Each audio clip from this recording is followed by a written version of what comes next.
اس نے کہا، روم کے بادشاہ نے، بندہ ضائع کرنے والا نہیں، وزیر نے کہا بادشاہ سے، اس نے کہا کیا کریں؟ کچھ ایسا کریں کہ یہ معاذ اللہ ہمارے دین میں آ جائے۔ اور قرآن مجید نے واضح کہہ دیا ہے کہ یہودی اور عیسائی تم سے راضی نہیں ہو سکتے حتی تتبع ملتہم، جب تک کہ تم ان کے دین کی پیروی نہ کرو۔ ان کو کسی طریقے سے معاذ اللہ عیسائی بنایا جائے۔ تو بادشاہ کہنے لگا دو تین چیزیں ہیں جس سے کوئی بندہ بھی خریدا جا سکتا ہے، کر لیتے ہیں بات۔ نبی پاک علیہ السلام کی جو محبت ہے نا، وہ انسان کے لیے زندگی کو آسان کر دیتی ہے۔ حضور سے پیار ہوتا ہے نا تو بندہ نفرت کرنی ویسے ہی چھوڑ دیتا ہے۔ حضور سے پیار کرتا ہے، ہرس حبس لالچ ویسے ہی نکل جاتا ہے۔ جب حضور سے محبت ہو جاتی ہے، نماز پڑھنا، درگزر کرنا، درود شریف پڑھنا، قرآن پاک پڑھنا، دین کی خدمت کرنا، حتیٰ کہ جان دینا بھی آسان ہو جاتا ہے۔ نبی پاک علیہ السلام کی محبت انسان کو کبھی بھی پریشان نہیں ہونے دیتی، الجھنے نہیں دیتی، تازہ دم رکھتا ہے حضور کا پیار۔ شرط یہ ہے کہ محبت صحیح ہو، اصلی ہو، باطن میں ہو۔ یہ آپ کے ذہن کے اندر کبھی بھی کسی بدبو کو نہیں آنے دے گی، طبیعت کو تازہ دم رکھے گی، سکون میں رہے گی۔ لیکن نبی پاک علیہ السلام کی محبت کے کچھ تقاضے ہیں، ان تقاضوں کو سمجھنا پڑے گا۔ بالخصوص امت اس وقت جس جگہ پہ کھڑی ہے، آپ دیکھیں کہ اتنی بربریت اور اس جیتے جاگتے دیکھتے ماحول میں کہ جس میں ہر چیز کیمرے کی آنکھ دیکھ رہی ہے، اس میں اس قدر زیادہ اسرائیل کی جارحیت۔ اس کے جواب میں دو تین تازیانے ہیں وہ سمجھنے والے۔ ایک ہے کہ میں کوئی جذباتی بات کروں گا، آپ اس کی تائید کر دیں گے۔ ایک ہے کہ پہلوؤں پر غور کرنے کا وقت ہے کہ اتنے کٹھن ماحول میں بھی اگر مسلم امہ کے لیڈر بیدار نہیں ہو رہے تو آپ کو پس منظر سمجھنا پڑے گا کہ ہم نے نبی پاک کی محبت کے تقاضوں کو نہیں سمجھا۔ حضور سے محبت ہے نا تو پھر نبی پاک کو تو سادہ طرز زندگی پسند ہے، حضور کو تو پسند نہیں ہے۔ اللہ کے محبوب نے تو دعا مانگ کے فقیری لی اللہ تعالیٰ سے۔ آپ کو پتہ ہے جب بندہ بہت زیادہ آسانیوں میں چلا جاتا ہے، بہت زیادہ اس کے پاس سہولیات ہو جاتی ہے، اس کا مرنے کو دل نہیں کرتا۔ خود نبی پاک علیہ السلام نے فرمایا قیامت کے قریب کافر تم پر جھپٹیں گے جس طرح بھوکے لوگ کھانے پر جھپٹتے ہیں۔ حضور کیوں، ہم تھوڑے ہوں گے؟ فرمایا نہیں، تمہیں دنیا سے محبت ہو جائے گی اور موت تمہیں بری لگے گی۔ اتنے بڑے بڑے بنگلے، عالی شان محلات، کس کا چھوڑ کے مرنے کو جی چاہتا ہے معاذ اللہ۔ نبی پاک کی محبت کا تقاضا سمجھو، ایسا نہیں کہ وہاں دولت آئی نہیں۔ حضور تو فرماتے ہیں کہ اللہ نے خزانوں کی کنجیاں میرے ہاتھ میں رکھ دی ہیں، لیکن میں نے عرض کیا مالک ایک وقت روٹی دینا اور ایک وقت کا فاقہ دینا۔ کنجیاں خزانوں کی اللہ نے دی۔ جب تک آپ اپنا طرز زندگی، یہ جو بہت دنیا کا پیار ہے نا، بہت زیادہ مرنے کی ہرس، یہ بہت زیادہ جینے کی ہرس، تو اللہ تعالیٰ نے قرآن پاک میں یہودیوں کا طریقہ بیان کیا کہ وہ کبھی مرنے کی تمنا نہیں کریں گے کیونکہ جینے کی ہرس رکھتے ہیں۔ نبی پاک علیہ السلام کے غلاموں، طرز زندگی جب تک سادہ نہیں ہوتا اور جب تک یہ دنیا کے جھمیلوں سے کسی کو دولت دے کر پیچھے کر دیا جاتا ہے، کسی کو عہدہ دے کر چپ کرا دیا جاتا ہے، کسی کو اقتدار دے کر چپ کرا دیا جاتا ہے، رسول اللہ صلی اللہ علیہ وسلم کے سچے غلام، انہیں ایک بات کی سمجھ آ گئی تھی کہ ہمیں ہمارے رب نے کہا ہے قل ان کنتم تحبون اللہ فاتبعونی یحببکم اللہ۔ اے محبوب آپ ان سے فرما دیں اگر رب سے محبت کرنا چاہتے ہیں تو آپ کی پیروی کریں، اللہ خود ان سے محبت فرمائے گا۔ جب رب بھی ان کا ہو جائے گا، جب رب بھی ان کا کی محمد سے وفات ہونے تو ہم، یہ جہاں چیز ہے کیا، یہ لوح و قلم تیرے، اس کا کیا مطلب ہوا؟ لوح و قلم، قلم لکھتی ہے نا تقدیریں، مقدر فیصلے، تو لوح و قلم تیرے ہیں، اس کا مطلب یہ ہے کہ پھر رب کریم تیرے اوپر فضل کرے گا، اور وہ جن فیصلوں کی امت کو دیانت سے چاہت ہے، اللہ اپنے فضل سے وہ فیصلے فرمائے گا۔ جب تک زندگی حضور کی غلامی کی طرف نہیں جاتی، وہ اللہ تعالیٰ کی تائید نہیں پاتی۔ حضرت عبداللہ ابن حذافہ رضی اللہ تعالیٰ عنہ کو رومیوں نے قید کر لیا تھا، اور جب رومی آپ کو قید کر رہے تھے، پکڑ رہے تھے، جنگ میں کچھ موڑ ایسا آ گیا کہ بظاہر مسلمانوں کے قدم پیچھے ہٹ رہے تھے۔ 1000 آدمی نے، 100 آدمی نے مل کے آپ کے گرد گھیرا ڈالا اور بڑی مشکل سے آپ کو گرفتار کیا۔ جب بادشاہ کے سامنے لے گئے نا تو بادشاہ سے اس کا سپہ سالار کہنے لگا کہ بندہ ضائع کرنے والا نہیں، یہ بات سمجھے آپ، ہماری طبیعت کے مطابق جو بندہ پورا نہیں اترتا ہم ضائع کر دیتے ہیں. حالانکہ اگر آپ کو مخالف صف میں بندہ کام کا نظر آئے تو آپ غور فرمائیں کہ یہ ہمارے قافلہ محبت میں کیسے شامل ہو سکتا ہے. اس کے لیے جدوجہد کریں تاکہ اس سے کام لیا جا سکے. اس نے کہا روم کے بادشاہ نے بندہ ضائع کرنے والا نہیں. وزیر نے کہا بادشاہ سے, اس نے کہا کیا کریں؟ کچھ ایسا کریں کہ یہ معاذ اللہ ہمارے دین میں آ جائے. قرآن مجید نے واضح کہہ دیا ہے کہ یہودی اور عیسائی تم سے راضی نہیں ہو سکتے حتی تتبع ملتہم, جب تک کہ تم ان کے دین کی پیروی نہ کرو. ان کو کسی طریقے سے معاذ اللہ عیسائی بنایا جائے. تو بادشاہ کہنے لگا دو تین چیزیں ہیں جس سے کوئی بندہ بھی خریدا جا سکتا ہے, کر لیتے ہیں بات. اس نے سب سے پہلے حضرت عبداللہ ابن حذافہ سے کہا کہ جتنے پیسے آپ کہیں گے آپ کو ملیں گے, آپ اس دین میں آ جائیں معاذ اللہ. حضرت عبداللہ ابن حذافہ نا, کچھ لوگ بڑے سیانے ہوتے ہیں, بردبار ہوتے ہیں, بعض باتوں پر غصہ نہیں کرتے, ہنستے. حضرت عبداللہ ابن حذافہ ہنس پڑے, فرمانے لگے تجھے کس نے بادشاہ بنایا, تو بڑا بیوقوف آدمی ہے. اس نے کہا کیا مطلب؟ فرمانے لگے نادان, میں تو تلوار لے کے میدان میں آیا ہوں, مجھے دولت کمانی ہوتی میں تجارت کرتا. میں تجارت نہیں کر رہا, میں تو شہادت کے لیے نکلا ہوا ہوں, اور تو مجھے کہہ رہا ہے پیسے لے لے. کو عقل کی بات کر. اس نے دوسری بات کی, اس نے کہا کہ میں بادشاہ ہوں, میرے نیچے جتنے بھی عہدے ہیں, وزیر, مشیر, وزیر خزانہ, جو آپ عہدہ کہیں گے آپ کو دے دیا جائے گا, آپ اس طرف آ جائیں. تو حضرت عبداللہ ابن حذافہ کہنے لگے پھر کہتا ہوں تو بڑا نادان ہے. فرمانے لگے میں حضور کا صحابی ہوں, اور صحابی ہونے سے بڑا عہدہ دنیا میں ہے ہی کوئی نہیں. صحابہ وہ صحابہ جن کی ہر صبح عید ہوتی تھی, خدا کا قرب حاصل تھا, نبی کی دید ہوتی تھی. کہا تو مجھے لالچ دے رہا ہے. اب انہوں نے ایک نئی چال چلی. وزیر کہنے لگا کہ میں ایک اور طرح سے معاذ اللہ کوشش کرتا ہوں پگھلا دینے کی. آپ اندر کمرے میں قید تھے تو وہاں ایک خاتون کو بنا سوار کر بھیج دیے گا. دوستو یاد رکھنا, تگڑا اور مضبوط جوان پتہ کون ہوتا ہے؟ جس کی نظریں پوری طرح اس کے کنٹرول میں ہوں. یہ علامت جوانی ہے. جس آدمی کا پوری طرح, دو لوگ دنیا میں کبھی کوئی کارنامہ سر انجام نہیں دے سکتے, ایک جو حرام کھاتا ہو, ایک جس کی نظر ناپاک ہو. محمد بن قاسم جب یہاں آئے تھے نا تو ایک دن بڑے پریشان تھے. تو ایک بزرگ کہنے لگے آپ کیوں پریشان ہیں؟ کہنے لگے راجہ طاہر سے مقابلہ ہے, اور ہماری فوج تو سندھ کے رستے بھی نہیں جانتی, زبان بھی نہیں جانتی, لڑیں گے کیسے؟ 2-4 دن کے بعد ان بزرگوں کی دوبارہ محمد بن قاسم سے ملاقات ہوئی تو بڑے خوش تھے. کہا آپ کیوں خوش ہیں؟ کہنے لگے وہ میرا مقابلہ نہیں کر سکتا, میں نے تحقیق کر لی. کہا کیوں؟ کہنے لگے نظر کا گندہ ہے, اور جو نظر کے گندے ہوتے ہیں وہ میدانوں میں ٹھہرا نہیں کرتے. میدان کے لیے نکلنے کے لیے پاک جوانی کی ضرورت ہوتی, تطہیر مزاج ہونا ضروری ہوتا ہے, پاکیزہ افکار اور سچی اور سچی ستھری سوچوں کا ہونا ضروری ہوتا ہے. اس لیے فرمایا کہ میرا مقابلہ نہیں کر سکتا. حضرت عبداللہ ابن حذافہ کمرے میں تھے تو وزیر کی بیٹی اندر سجی سنوری پہنچ گئی. جیسے ہی آپ نے اس کفر کی چال کو دیکھا تو تیمم کر کے نفل شروع کیے. وہ ساری رات بیٹھی رہی, رب کا بندہ ساری رات عبادت کرتا رہا. عبادت بڑا سہارا ہے, مصلی بڑا سہارا ہے اللہ کے بندوں. صبح دروازہ کھولا, وزیر نے اپنی بچی سے پوچھنا چاہتا تھا رزلٹ کیا نکلا, تو کہنے لگی پیچھے ہٹ جا, اب تیرا میرا تعلق کوئی نہیں, میں نے نبی پاک کا کلمہ پڑھ لیا. اس نے کہا میں نے بھی زمانہ دیکھا ہے, پر یہ کیا لوگ ہیں, کستوری کے بنے ہوئے, سندل سے دھلے ہوئے, کہ میں ساری رات کمرے میں رہی اور 100 اور 1000 آدمی جس جوان کا مقابلہ نہ کر سکے, اتنا طاقتور جوان کمرے میں رہا اور اسے نظر اٹھا کے نہ دیکھا. وہ کچا لانگے للاری والا جڑا چڑھدا تے لیندا رہندا ہے, اے عشق تیرے دا رنگ محمد چڑھیا پھر نہیں لیندا. میں کہا ایک دفعہ نظر اٹھا کے نہیں دیکھا, کمال ہو گئی. اتنے بڑے لوگ, اتنی بڑی سعادت مندی, فیروز بختی, معاملہ فہمی حد ہو گئی. اللہ اکبر.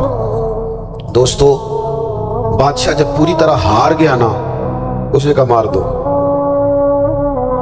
تیل گرم کیا ایک کڑاہی میں, اور جب آپ کو اس میں ڈالنے لگے تو آپ کی آنکھوں میں آنسو آ گئے. بادشاہ کا خیال ہوا شاید نرم ہو گئے ہیں. کہنے لگا روئے کیوں؟ فرمانے لگے سوچتا ہوں جان ہی ایک ہے, کتنا مزہ ہے اس کی راہ میں جان دینے کا, کتنی لذت ہے اس کے نام پر مرنے میں, کتنا لطف ہے. جے تو چڑھیا اتے دار بھی نہیں, تے جے تو وکیا عشق بازار بھی نہیں, تے ایڈا سستا سودا پیار بھی نہیں. تے ایڈا سستا لبدا یار بھی نہیں، کئی جنگل گانے پیندے نہیں، کئی دوزخ لنگنے پیندے نہیں، جے وہ اس ملوں بھی مل جاوے ایدوں سستا ہور بپار بھی نہیں، تے کچھ سمجھ نہ آوے لوکانوں وہ کادے نال شہید کرے، ڈٹھی یار دے ہاتھ تلوار بھی نہیں پر دا خالی جاندہ وار بھی نہیں۔ کہنے لگے ایک جان ہے نا، تو دل کرتا ہے ہزاروں ہوتی تو ایک ایک کر کے محبوب کے نام پہ قربان کرتا، جب میرے پاس ہے ہی ایک، کروں کیا؟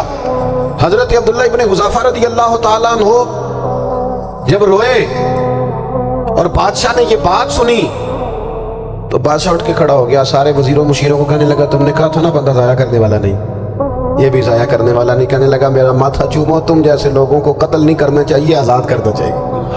عزیز اپنی زندگی سے نا یہ بہت زیادہ ہرس، ہوس، طمع، اور یہ کسی بات کی بھی ہو، ہرس صرف پیسوں کی نہیں ہوتی ہے، شہرت کی بھی ہوتی ہے،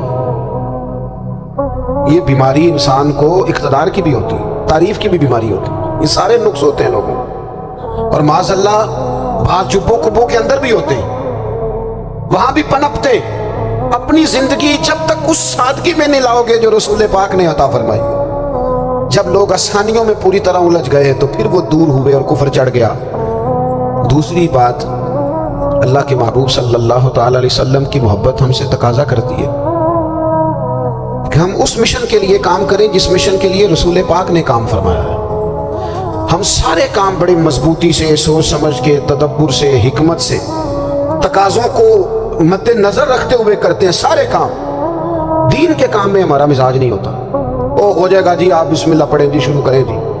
آپ تقاضوں کو سمجھیں، چیزوں کو دبائیں نہیں، چیزوں پر غور کریں۔ کسی کے ذہن کی سطح پر سوال ابھرتا ہے، اس کا تسلی بخش جواب دیں۔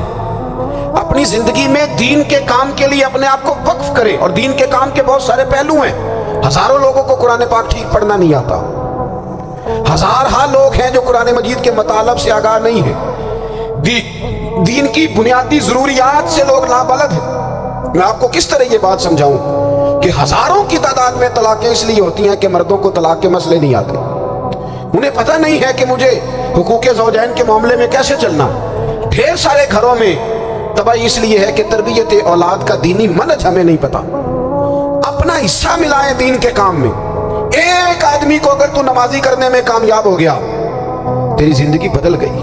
وہ دین بیزار لوگ جو ہمارے بیچ بیٹھ کے ہماری نوجوان نسل کو پگڑی اور داڑھی کا نام لے کے بنیادی طور پر دین سے دور کرتے، ایسے نوجوانوں کو دین کا پیغام محبت دے کر دین کے قریب کرنا ہماری ڈیوٹیوں کا حصہ ہے۔ ہمیں ذمہ داری کا احساس کرنا پڑے گا، ہمیں یہ خاص قدم اٹھانا پڑے گا، توجہ دینی پڑے گی۔ مساجد، مدارس، میں آپ سے عرض کروں، اتنی ڈٹ کے مخالفت ہوتی ہے نا مدرسوں کی، اتنی ڈٹ کے۔